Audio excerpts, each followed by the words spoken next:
우리 사도신경 고백하면서 1월 17일 중고등부 예배 하나님께 올려드리도록 하겠습니다. 전능하사 천지를 만드신 하나님 아버지를 내가 믿사오며 그 외아들 우리 주 예수 그리스도를 믿사오니 이는 성령으로 잉태하사 동정녀 마리아에게 나시고 본디오 빌라도에게 고난을 받으사 십자가에 못 박혀 죽으시고 장사한 지 사흘 만에 죽은 자 가운데서 다시 살아나시며 하늘에 오르사 전능하신 하나님 우편에 앉아 계시다가 저리로서 산자와 죽은 자를 심판하러 오시니라. 성령을 믿사오며 거룩한 공예와 성도가 서로 교통하는 것과 죄를 사하여 주시는 것과 몸이 다시 사는 것과 영원히 사는 것을 믿사옵나이다. 아멘. 우리 찬양하겠습니다.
나로 인함이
오늘 함께 볼 말씀은요.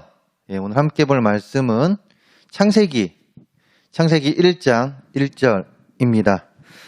구약 어디에 있을까요? 구약 맨 앞에 있죠. 창세기 1장 1절. 구약 성경 1페이지에 있는데요. 우리 한 절의 말씀이니까 우리 함께 읽도록 하겠습니다. 태초에 하나님이 천지를 창조하시니라. 아멘. 복잡한 세상. 이 세상은 원래 어땠을까요? 인간이 만들고 다스리는 것이 전부일까요? 시간을 거슬러 처음으로 돌아가면 우리의 시작은 어땠을까요?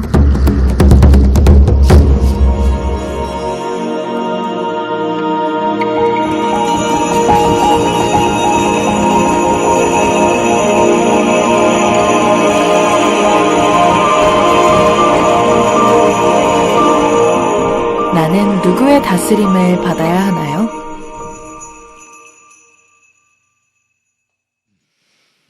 자, 이번 시간부터 창세기의 말씀을 가지고 하나님께서 창세기를 통하여 우리에게 가르쳐 주시는 그 가르침은 무엇인지에 대해서 알아가겠습니다. 성경의 첫 번째 책인 이 창세기는 성경 전체를 여는 문이죠. 그렇기에 창세기 내용을 잘 알면요, 잘 이해하면 성경 전체의 맥락과 주제를 잘 파악할 수 있습니다. 그 중에서도 창세기 1장은 아주 중요한 역할을 하죠.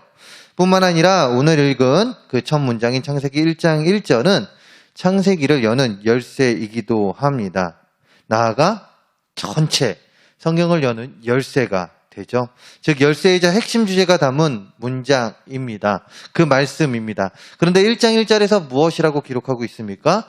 태초에 하나님이 천지를 창조하시니라. 아멘. 창세기 1장 1절은요, 짧은 말씀이죠. 이 짧은 말씀에 4개의 단어가 나옵니다. 핵심 단어가 나와요. 그 핵심 단어는 무엇일까요? 바로 태초, 하나님, 천지, 창조입니다. 이 단어, 태초, 하나님, 천지, 그리고 창조, 태초, 하나님, 천지, 창조, 이 네 단어로 이루어진 이 1장의 말씀, 1장 1절의 말씀, 이 말씀을 통하여 하나님께서 우리에게 가르쳐 주시려는 것은 무엇일까요? 이 4개의 단어와 함께 그 뒤에 나오는 단어를 우리는 잘 봐야 하는데요. 그것은 무엇입니까? 바로 동사죠. 뭐뭐 하시니라. 그것이 무엇입니까? 바로 창조하시니라 라고 나타내고 있지 않습니까? 마지막에 나타나는 무엇 하시니라. 즉 하나님이 천지를 창조하셨습니다 라는 것이죠.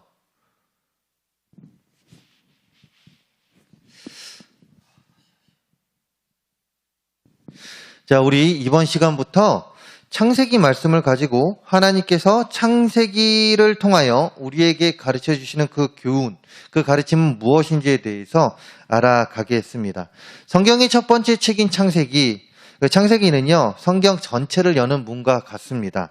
그렇기에 창세기 내용을 잘 이해하면요, 성경 전체의 그 맥락과 주제를 잘 파악할 수 있죠. 그 중에서도 창세기 1장은 아주 중요한 역할을 합니다. 뿐만 아니라 첫 문장인 창세기 1장 1절은 창세기를 여는 열쇠가 되죠. 나아가 성경 전체를 여는 열쇠이자 핵심 주제를 닮은 문장인데요. 1장 1절에서 뭐라고 기록하고 있습니까? 그 열쇠가 되는 1장 1절, 그 무엇이라고 기록하고 있습니까? 태초에 하나님이 천지를 창조하시니라. 아멘. 우리 한 번 더 읽어볼까요? 태초에 하나님이 천지를 창조하시니라. 아멘. 1장 1절의 핵심은 무엇일까요? 바로 하나님께서 하셨다입니다. 태초에, 처음 시작에 다른 사람들이 한 게 아니라 다른 어떤 존재들이 한 게 아니라 하나님께서 하셨습니다. 이게 바로 1절의 말씀 핵심입니다. 근데 무엇을 하셨다? 무엇을 하셨다? 창조하셨습니다. 만드셨어요. 태초에 그 시작에 하나님께서 만드셨어요. 무엇을요? 천지를 만드셨습니다. 즉 1장 1절의 핵심은요. 하나님이 하셨다. 하나님의 하셨다입니다. 그 무엇을 하셨다? 천지를 창조하셨다. 이 천지는요. 하늘과 땅만을 말하는 것이 아닙니다. 하늘과 땅만을 나타내는 단어가 아니에요. 그런 좁은 의미의 단어가 아닙니다. 한문으로 하면 하늘, 천, 땅, 지. 그래서 천지, 하늘과 땅 이렇게 생각하는데요. 이 천지는 어떤 의미를 가지고 있냐? 바로 하늘을 넘어선 우주, 그 광활한 우주를 나타냅니다. 그 우주도 나타냅니다. 그리고 땅 여기 조금 내가 서 있는 목사님이 서 있는 이 땅 조금이 아니라 전체의 땅, 우리가 알지 못하는 그 땅, 지구의 끝까지 그 모든 땅, 그 천지를 창조하셨다는 그 말씀이 바로 1장 1절의 말씀이죠. 그렇기에 1장 1절을 통하여 하나님께서 우리에게 가르쳐 주시는 것은 무엇이냐? 하나님이 우리의 또한 이 땅의 주인이 되심을 가르쳐 주고요. 또한 이 땅은 하나님 나라임을 가르쳐 주고 있습니다.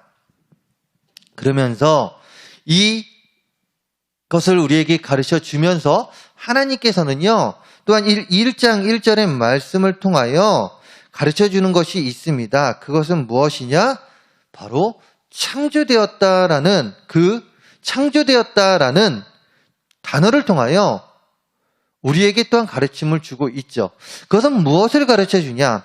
자, 생각해 보시기 바랍니다. 여러분들이 가지고 있는 이 스마트폰, 목사님 거는, 목사님 뒤에, 그 딸들이 이렇게, 딸들이 아니죠. 딸입니다. 이렇게 뒤에, 좀 이렇게, 무엇을 붙여놨는데, 이 스마트폰, 여러분들이 이 스마트폰이요. 어떻게 만들어졌을까요? 또한 이 스마트폰이나 컴퓨터, 어떻게 만들어졌을까요? 여러 가지 다양한 재료를 가공하고 조립해서 만들었습니다. 또한 이 스마트폰만이 아니라 우리가 집에서 먹는 김치찌개, 또한 밥, 그 모든 것들 어떻게 만들었을까요? 김치찌개 같은 경우도 간단하게 말해서 김치찌개 같은 경우도 여러 재료들을 섞어서 만듭니다. 그래야지 더 맛있는 맛이 나죠. 여기에서 목사님이 이야기하고 싶은 것은 그것입니다. 이 세상에 그 어떤 것도 원재료가 없이 만들어지는 것은 하나도 없다를 가르쳐주고 싶습니다. 그걸 말하고 싶어요. 무엇이냐? 창밖에 보이는 나무도 저절로 생기지 않았고요. 그 나무도요, 씨앗이 심겨지고 뿌리가 내리고 싹을 틔우고 자라서 어떻게 됐습니까? 그 나무가 된 거예요. 그렇지 않습니까?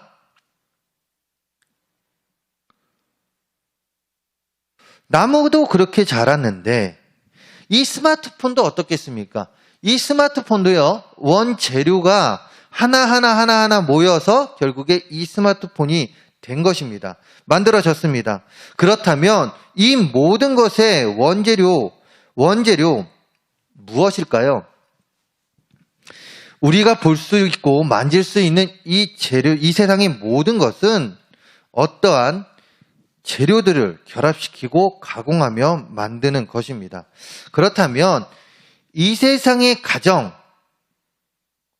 이 세상에 있는 모든 재료들, 이 모든 것의 원재료는 무엇일까요? 라고 목사님이 물어봤죠. 그렇다면 이 세상에 있는 모든 원재료, 어디서부터 시작했냐 이것이죠. 어디서부터 이 원재료가 나왔냐 이것입니다. 성경은 오늘 창세기 1장 1절은 분명하게 말씀해 줍니다. 이 시작이 어디서 됐다고요? 바로 하나님으로부터 시작이 되었음을 분명하게 가르쳐 줍니다. 무엇이라고요? 그 원재료가 바로 하나님으로부터 시작이 되어서 그 가운데 이 땅에 심어졌고 이 땅이 생겨났고 그 가운데 그것이 조합이 돼서 모든 것이 만들어짐을 가르쳐주고 있죠. 그것을 말하고 있습니다. 성경은 하나님이 말씀으로 이 세상을 창조하셨다라고 명확하게 가르쳐주고 있습니다. 오늘 1절 말씀은 명확하게 가르쳐주고 있습니다. 이 세상에 아무것도 존재하지 않았을 때 하나님은 스스로 계셨고 또한 그 스스로 계신 가운데 말씀으로 이 세상을 창조하셨습니다. 이 세상의 모든 것들을 창조하셨습니다. 사람 빼고요. 사람 빼고 사람은 흙으로 빚으시고 자신의 하나님의 형상대로 흙으로 빚으시고 그 다음에 생기를 넣으셨죠. 그렇지만 나머지 다른 것들은요 다 말씀으로 창조를 하였습니다. 그래서 무엇이 있으라 가라사대 하면 무엇이 생겼죠. 무엇입니까? 하나님은 이 모든 것들을 이 세상에 있는 모든 것들을 어떤 것에 도움 없이 만드셨습니다. 즉 원재료의 시작은 바로 하나님이시죠.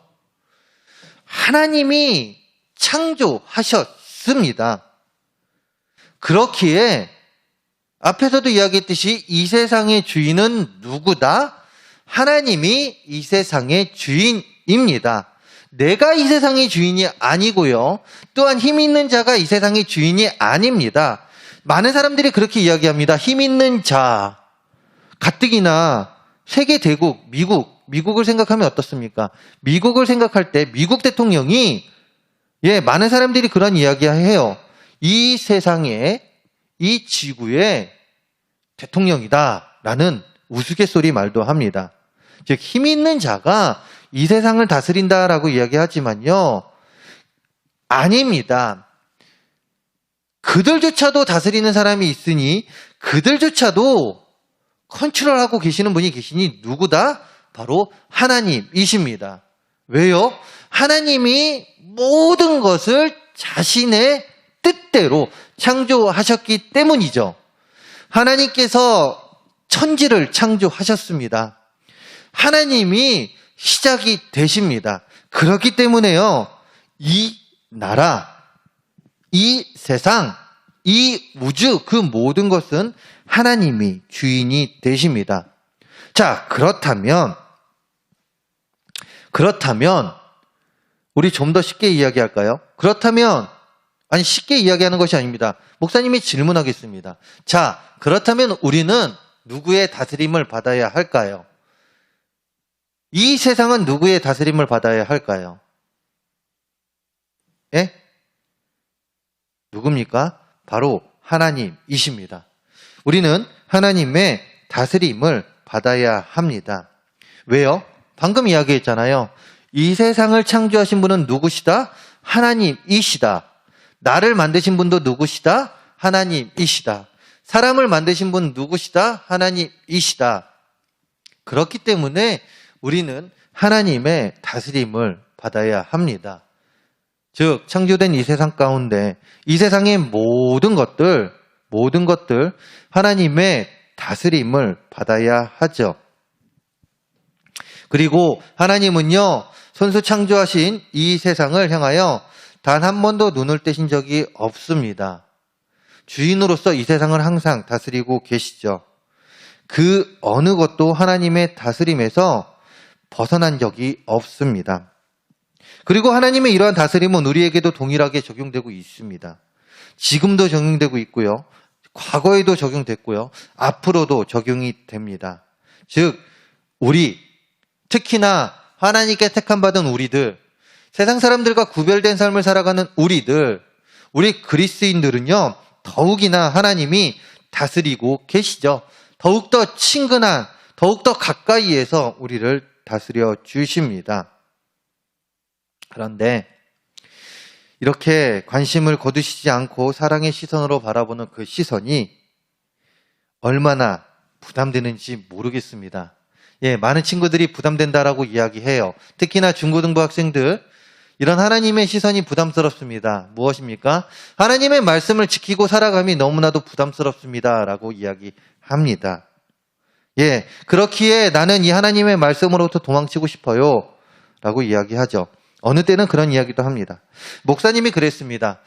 중고등학교 시절에 하나님의 말씀 가운데 살아야 한다라는 이야기 수십 번, 수백 번, 수천 번을 들었습니다. 교회 가면 항상 하는 말이 우리는 하나님의 자녀로서 하나님의 말씀 잘 들어야 된다. 하나님의 말씀대로 살아야 된다.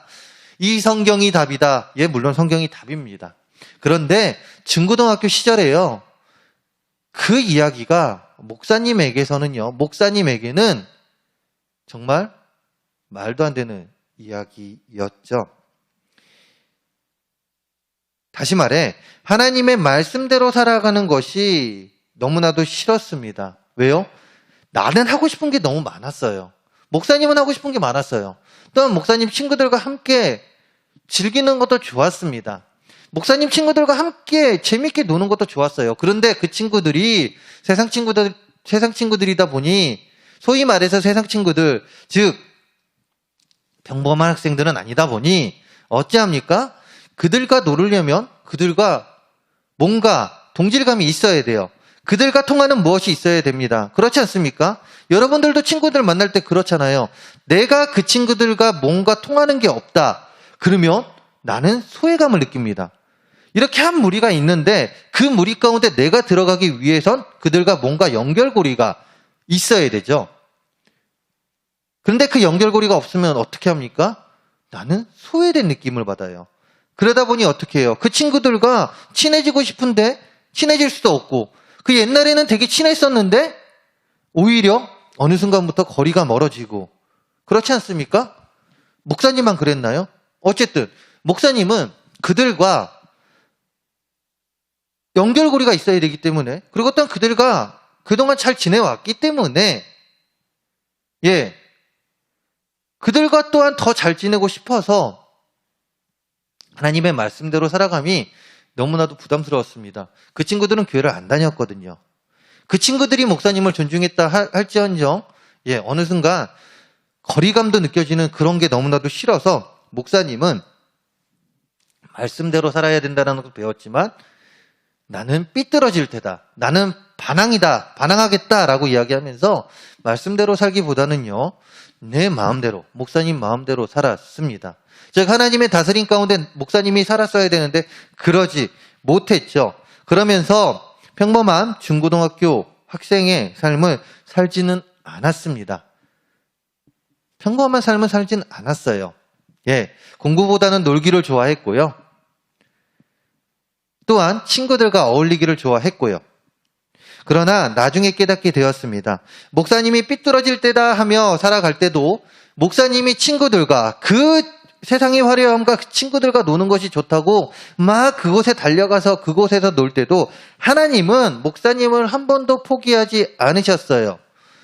하나님의 자녀된 목사님을 한 번도 포기하지 않으셨고 항상 곁에서 다스려 주셨습니다. 목사님을 컨트롤 해줬어요. 무슨 말이냐? 목사님이 완전히 이렇게 나가. 즉 정도의 길을 걸어야 되는데 그렇게 걷지 못하는 목사님. 완전히 더 벗어나기 않게 하기 위해서 하나님께서는 목사님을 붙잡아 주셨습니다. 나중에 알게 되었어요. 어떤 계기를 통하여 목사님은 알게 되었습니다. 예, 그렇게 하나님은 목사님을 다스려 주셨습니다. 그래서 더 삐뚤어지지 않고 또한 그 가운데 다시금 돌아올 수 있었죠. 그 일이 얼마나 큰 축복이자 은혜인지 결국 목사님이 정신 차리고 나서 그것을 알게 되었습니다. 그리고 이 자리에 목사님이 서 있는 것이죠. 목사님은 이 자리에 서 있게 되었습니다. 아마 하나님께서 목사님을 다스리지 않았다면 또한 목사님이 그것을 깨닫지 못했다면 목사님은 아마 지금 이 자리에 서 있지 않고 어떤 삶을 살고 있을지 모르겠습니다. 그렇지만 목사님 성격상 평범한 삶을 살고 있진 않았을 것 같아요. 그렇다고 막 이런 삶은 아니지만 조금은 좀 세상에 많이 치우쳐서 사는 삶, 그 삶을 살지 않았을까라는 생각을 합니다. 하나님은요, 이 세상을 창조하셨고 또한 앞으로도 영원히 이 세상을 다스리십니다. 창조하신 이 세상을 다스리십니다. 그리고 그 가운데 우리 또한 다스리십니다. 기억했으면 좋겠습니다. 하나님은 우리를 다스리고 계세요. 그리고 또한 우리는 그 다스림에 순종하며 살아갈 수 있어야 합니다. 왜요? 그것이 내 삶의 복이 되기 때문에 그렇습니다.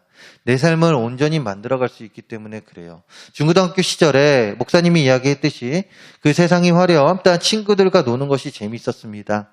그 삶이 목사님은 전부인지 알았어요. 예, 목사님은 진짜 전부인지 알았습니다.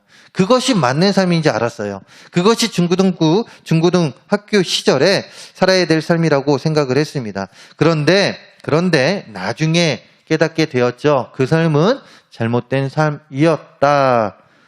임을 깨닫게 되었습니다. 그러면서 후회되는 게 아까도 이야기했지만 그 삶 가운데 돌아와서 망정이지 안 돌았으면 어떻게 됐다고요? 목사님도 목사님의 삶이 어떻게 되었을지 모르겠습니다. 그렇기 때문에 그때는 목사님이 후회되는 게 왜 그때 제대로 하지 못했을까?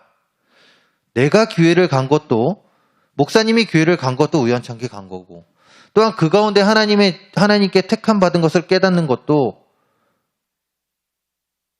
알았는데 왜 나는 그때 올바른 삶을 살지 못했을까라는 그때 내가 조금만 더 잘 살았어도 내가 그때 조금만 더 하나님 말씀 잘 들었어도 내가 그때 조금만 더 하나님의 다스림에 순종하며 나아갔어도 더 나은 삶 지금보다 더 나은 목사님의 모습을 볼 수 있었을 텐데 참 후회가 되는 후회를 했습니다.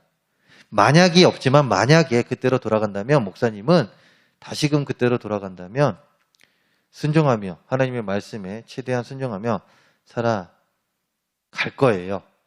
예, 그 다스림에 순종하며 나아갈 것입니다. 우리 친구들 하나님께서 이 세상을 창조하셨고 다스리십니다. 그 다스리는 존재에 우리도 포함이 되어 있습니다. 그 다스림에 순종할 수 있는 우리들의 삶이 되기를 바랍니다. 우리 친구들의 삶이 되기를 바라요. 그 가운데 우리 친구들이 더욱더 나은 미래를 꿈꾸며 더 나은 삶을 살아갈 수 있는 우리 친구들이 되기를 바랍니다. 하나님이 다스리신다면서 왜 이렇게 세상이 악해 가는데 하나님 가만히 계실 수 있어요? 라고 이렇게 생각할 수 있습니다. 세상을 살아가다 보면 정말 이해가 되지 않을 때도 많고 마음대로 되지 않는다라고 느끼는 일도 얼마든지 생긴다는 거죠. 그러나 우리가 다 이해할 수 없어도 하나님은 신실하신 분이시기 때문에 모든 것을 하나님의 뜻대로 운행하고 계신다는 그 확신, 믿음을 가지고 우리는 살아야 합니다. 그것이 바로 우리가 살아야 될 온전한 자세입니다. 내 삶의 자세입니다. 다른 사람들이 뭐라고 해도 특히나 코로나19 시대 속에서 교회가 핍박을 받고 뿐만 아니라 교회를 다닌다는 이유로 손가락질을 당한다 할지라도 흔들리지 않는 믿음을 가지고 나를 사랑해 주시고 나를 다스려 주시는 그 하나님을 생각하며 우리는 살아야 합니다. 무엇이냐? 어떤 상황 가운데서도 하나님은 나를 다스리시는 분이다라는 고백을 하면서 우리는 살아가야 하는 자들임을 나타내죠. 1절 말씀 우리 다시금 읽어보겠습니다. 태초에 하나님이 천지를 창조하시니라. 아멘. 태초에 하나님이 천지를 창조하시고 모든 것을 지금도 다스리고 계시고 앞으로도 다스리십니다. 우리는 그 하나님을 알아갑니다. 그런데 중고등부 시절에 그 하나님을 알아가려고 하는 가운데 많은 유혹들이 우리에게 다가옵니다. 그 다가오는 유혹들이 또한 부딪히는 여러 가지 일들이 얼마나 화려해 보이고 그것이 얼마나 논리적으로 보이는지 모르겠습니다. 그렇지만 우리는 그 화려함에 미혹돼서는 안 됩니다. 화려함에 넘어가면 안 돼요. 왜요? 그 화려함은요, 신기루와 같은 것입니다. 신기루입니다. 우리에게는 더 큰 화려함이 기다리고 있습니다. 그리고 또한 그들은 비논리적이라고 이야기하지만 정작 성경만큼 논리적인 말씀은 없습니다. 성경 그 내용을 잘 보면 그 어느 것 하나 허구가 없습니다. 이 성경에 있는 내용들 하나님께서 우리에게 가르쳐 주시는 정말 그 무엇보다도 진실된 우리의 삶을 진실되게 만드는 귀중한 말씀입니다. 중고등학교 시절에 신앙 지킴이 어렵지만 그럼에도 불구하고 노력하며 나아가는 우리 친구들 되었으면 합니다. 하나님의 말씀을 더욱더 붙잡고 이 세상 창조주 되신 하나님을 더욱더 의지하며 그 믿음 지켜가는 우리 친구들 되었으면 해요. 이것을 믿으며 하나님의 나라, 그 나라의 백성으로 멋진 인생을 살아가는 우리 친구들이 되기를 간절히 소망하며 그 가운데 더 나은 미래를 꿈꾸고 더 나은 중고등부 시절을 보내는 우리 친구들, 더 나아가 우리가 더 자랐을 때 하나님께 감사하다고, 나를 다스려 주심에 감사하다고, 중고등부 시절에 나를 잘 다스려 주셔서 중고등부 시절 잘 보내게 해주심에 감사하고, 그때 그 믿음 가운데 내가 더 하나님께 영광 돌리는 삶을 살 수 있게 해 주셔서 감사하다고 그 미래의 삶에 고백할 수 있는 우리 친구들의 삶이 되기를 간절히 소망합니다. 기도하겠습니다. 할렐루야. 사랑과 은혜가 많으신 하나님 아버지 감사합니다. 하나님, 우리의 삶을 다스려 주시고 우리가 하나님의 자녀로서 살아가게 해주심에 감사합니다. 하나님, 우리의 삶 더욱더 하나님께 드리는 삶이 되게 하여 주시고, 하나님, 중고등부 시절 신앙생활 가운데 많은 유혹이 있고 어려움이 있지만 그럼에도 불구하고 이 세상의 창조주 되신 하나님, 이 땅의 주인 되신 하나님 더욱더 붙잡고 살아가는 우리 친구들 되게 하여 주시옵소서. 이 모든 말씀 예수 그리스도의 이름으로 기도합니다. 아멘. 광고하겠습니다. 17일 요번 주까지죠. 일단 요번 주까지 비대면 예배로 드리고요. 그 다음에 만약에 변동사항이 생기면 목사님이 광고로 또한 선생님들을 통하여 또한 단톡방을 통하여 전달하도록 하겠습니다. 빨리 만나고 싶어요. 우리 신입생 친구들도 그렇고 또한 기존에 있던 우리 학생들도 그렇고 빨리 만나고 싶습니다. 빨리 만날 수 있도록 기도해 주시고요. 또한 선생님들 또한 기도해 주시기 바랍니다. 다들 건강하시기 바랍니다. 코로나 확산세가 조금 주춤해졌다고 그래도 조심해야 됩니다. 우리의 몸 우리가 지켜야 됩니다. 조심하시고 건강한 모습으로 조심하게 지내다 건강한 모습으로 다시금 만나 함께 예배할 수 있는 우리 친구들이 되었으면, 우리 선생님들이 되기를 간절히 소망합니다. 그리고 또한 저번에도 말씀드렸듯이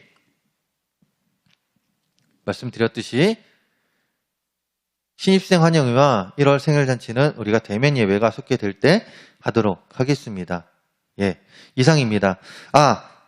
하나 더 있습니다. 이 광고가 끝난 뒤에는요, 목사님과 이제 간단한 성경 공부가 시작이 됩니다. 그 성경 공부를 통하여 오늘 말씀을 다시금 내새겨보고 또한 그 말씀 가운데 우리가 더욱더 나아갈 텐데요. 성경 공부를 통하여 더욱더 하나님께 나아가는 우리 친구들이 되기를 바랍니다. 이상입니다.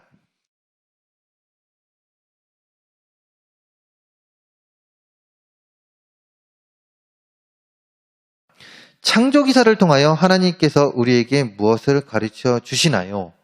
무엇입니까? 1장 1절을 통하여 오늘 말씀, 태초에 하나님이 천지를 창조하시니라 라는 이 말씀을 통하여 우리에게 가르쳐 주시는 것은 무엇인지, 그 가르쳐 주는 것은 무엇일까요? 무엇일까요? 어렵게 생각하지 마세요. 오늘 말씀 속에 답은 나와 있습니다. 무엇일까요? 바로 이 땅, 이 모든 것의 주인은 하나님이심을 가르쳐주고 있습니다. 오늘 말씀 시작할 때 영상을 보았죠? 지금 세상은 어떻습니까? 복잡합니다. 복잡해요. 너무 복잡해요. 그런데 이 시간을 거슬러서 태초로 가게 되면, 즉 오늘 말씀대로 1절 말씀대로 태초로 가게 되면 어떻습니까? 이 세상이 이렇게 복잡했을까요? 아니죠. 이 세상엔 아무것도 없었습니다. 하나님 빼고 아무것도 없었습니다. 이 지구에는 아무것도 없었어요. 그 가운데 하나님께서 만드셨습니다. 창조하셨습니다. 오늘 말씀대로 이 세상의 모든 것들을 창조했고 그 창조한 것들이 창조된 모든 것들이 변하고 세월이 지남에 따라 변해서 지금의 세상 가운데 우리는 살아가고 있습니다. 앞으로 10년, 20년, 30년, 40년, 100년 뒤 목사님이 그때까지 살 수는 없겠죠.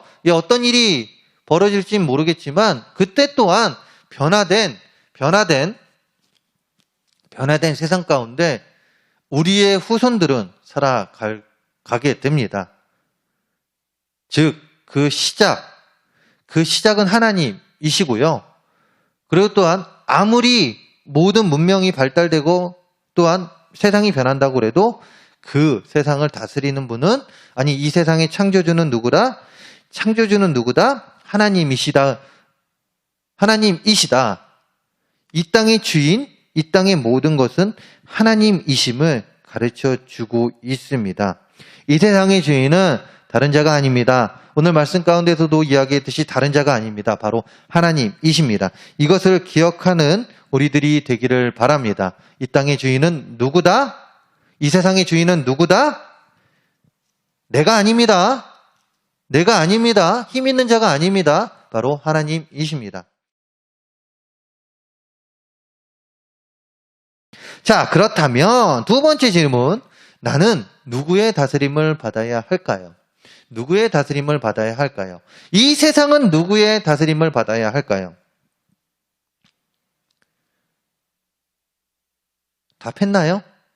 속으로 했죠? 누구입니까? 바로 하나님이십니다. 앞에서도 이야기했지만 이 세상의 모든 것을 창조하신 분은 하나님이시고요. 그 가운데 주인이 되십니다.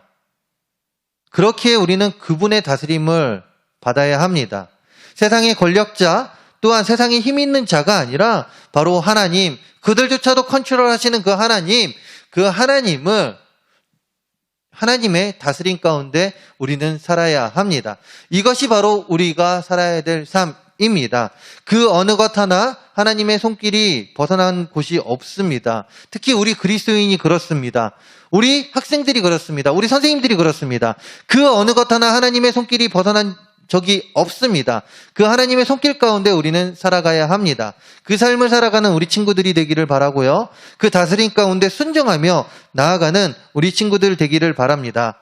조금은 벅차고 조금은 하나님의 말씀을 지킴에 있어서 어렵지만 그래도 지킴을 통하여 나아갈 수 있는 우리 친구들이 되기를 간절히 소망합니다. 이것이 바로 우리가 살아야 될 삶, 그리고 또한 다스림 가운데 우리는 이 삶을 살아갈 수 있습니다. 누구의 다스림이요? 하나님의 다스림 말입니다. 자, 세 번째 질문입니다. 세 번째 질문. 그렇다면 우리가 살아야 할 삶은 어떤 삶일까요? 자, 그렇다면 우리가 살아야 될 삶은 어떠한 삶일까요? 무엇이냐? 이 세상의 창조주 되신 그 하나님으로부터 다스림을 받는 우리들이 살아야 할 삶, 그 삶은 어떤 삶이냐? 이것이죠. 어떤 삶일까요? 잘 살면 됩니다. 이렇게 대답하는 친구들이 있겠죠? 잘 살면 돼요. 모르겠어요. 목사님, 저는 모르겠습니다. 어떻게 살아야 될지 모르겠습니다. 답은요, 노력입니다. 노력하는 삶을 살면 됩니다. 무슨 말이냐? 목사님이 설교 시간에 이야기했듯이 하나님의 그 다스림 가운데 살아나가는 것, 특히나 중고등학교 시기 사춘기도 올 뿐만이 아니라 정체성 확립을 하며 나아가는 이 시기에, 그리고 중학교에 올라가면서 배우는 학교의 공부와 거리감이 있는 성경의 내용은 하나님의 다스림을 멀리하게 합니다. 이뿐만이 아닙니다. 아까 설교 시간에 이야기했듯이 얼마나 제약이 많습니까? 학교 친구들 사이에도 거리감이 느껴집니다. 또한 다른 친구들은 쉽게 하는데 나는 왜 하면 안 되지? 라는 자신의 처지에 한탄스러워하기도 합니다. 목사님만 그런지 모르겠습니다. 그러나 많은 중고등학생들이 목사님과 동일한 생각을 가지고 있을 거예요. 그러다 보니 어떻게 해야 할지 혼란스러울 때가 많이 있죠. 그 친구들도 같이 놀아야 되는데 그 친구들과도 같은 관계를 그 좋은 관계를 맺어야 되는데 성경을 보면 이게 쉽지가 않습니다. 성경을 볼 때면 이것도 하고 싶은데 하지 말라고 합니다. 분명 하지 말아야 될 것은 하지 말아야 합니다. 분명 우리가 지켜야 될 것은 지켜야 합니다. 무엇이냐? 그 지키도록 노력하는 삶을 살아가면 됩니다. 이것이 바로 우리가 살아야 될 삶입니다. 우리는 완벽한 자가 아니에요. 그렇기 때문에 이 성경의 말씀 100% 지키면 좋지만 지키지 못할 때가 많이 있습니다. 그렇지만 그 지키지 못할 때 낙심하고 좌절하지 말고요. 그 말씀을 지키기 위하여 노력하는 삶을 살아가는 것, 그것이 바로 우리들이 살아야 될 삶임을 기억하며 노력하시기 바랍니다. 노력하며 살아가는 우리 친구들이 되기를 바랍니다. 이것이 바로 우리들이 살아야 될 삶입니다. 하나님의 자녀된 우리들이 살아야 될 삶입니다. 노력할 수 있지 않습니까? 공부 못하면 어떻게 합니까? 시험 점수 잘 받으려면 어떻게 합니까? 노력하지 않습니까? 공부 열심히 하지 않습니까? 하나님 앞에 하나님의 다스림을 받기 위해서 내가 해야 되는 것은 바로 노력입니다. 노력하는 우리 친구들의 삶이 되기를 바랍니다. 자, 그 가운데 한 주간 승리하는 삶 살아가는 우리 친구들 되기 바랍니다. 한 주간 화이팅입니다. 하나님의 다스림 가운데 하나님께 더욱더 영광 돌리며 살아가는 우리 친구들 됩시다. 알겠죠? 우리 스스로 결단해 볼까요? 하나님, 이번 주에도 우리 고백해 봅시다. 하나님, 이번 주, 이 한 주간도 하나님의 다스림 가운데 하나님의 말씀대로 살아가려고 노력하는 삶을 살겠습니다. 아멘. 우리 친구들 고백했을 거예요. 하나님 앞에서 노력하는 삶 살아가는 우리 친구들, 하나님의 말씀대로 살려고 노력하는 우리 친구들의 삶이 되기를 간절히 소망합니다. 화이팅! 우리 친구들 할 수 있습니다. 예배를 마치도록 하겠습니다. 지금은 우리 주 예수 그리스도의 은혜와 우리를 사랑하사 독생자 예수까지 보내주신 그 크신 하나님의 사랑하심과 성령님의 감화감동 역사 위로 교통 충만하심이 하나님의 말씀을 붙잡고 하나님의 다스림 가운데 하나님 앞에 부족하지만 더욱더 노력하는 삶, 하나님의 자녀로 하나님께 나아가기 위하여 더욱더 노력하는 삶, 하나님의 다스림 가운데 하나님의 말씀에 더욱더 순종하며 살아가려고 노력하려는 우리 모두의 삶, 우리의 머무는 곳 그 어디에서나, 또한 학업과 직장과 그리고 또한 학원생활, 그 가정생활 그 어디에서나 이제로부터 영원토록 함께할지어다. 아멘.